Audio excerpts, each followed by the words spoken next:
Hello বন্ধুরা, দীপা আর লাবণ্যর অবর্তমানে মোক্ষম চাল জানলো এবারে কুটনি মিশকা এবার হাতিয়ার বানালো বীরকে কিভাবে, আসুন দেখে নেওয়া যাক এক ঝলকে। ভরপুর উত্তেজনায় ভরা স্টার জশের মেগা সিরিয়াল যার নাম অনুরাগের ছোঁয়া। এই মুহূর্তে আলাদা হয়েছে সেনগুপ্ত পরিবারের সদস্যরা সকলে বিচ্ছিন্ন অবস্থায় রয়েছে। লাবণ্য সেনগুপ্ত পথ দুর্ঘটনার শিকার হয়েছে, তাকে আপাতত গুম করে রেখেছে মিশকা। দীপাকে আরও একটা ঘরে বন্দি করে রেখেছে সে। অপরদিকে রূপা সূর্যের উপর অভিমান করে গ্রামে ফান্টুসদের বাড়িতে থেকে আশ্রয় নেওয়ার সিদ্ধান্ত নিয়েছে। এদিকে গ্রামের সকলে আপন করে নিয়েছে ছোট্ট রূপাকে। রূপার জন্য এই দিন বড় অনুষ্ঠানের আয়োজন করেছে গ্রামবাসীরা সকলে। রূপা এই গ্রামের লক্ষ্মী, তাই তো তাকে বরণ করে তুলেছে গোটা গ্রাম।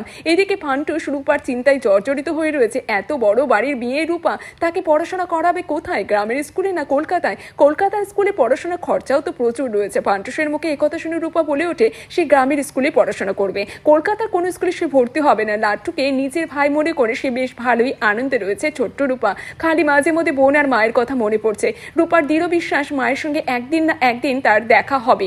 এদিকে লাবণ্য সেনগুপ্ত এবং দীপার অনুপস্থিতিতে সেনগুপ্ত বাড়িতে ঢোকার মতলব আটছে কুটনি মিশকা।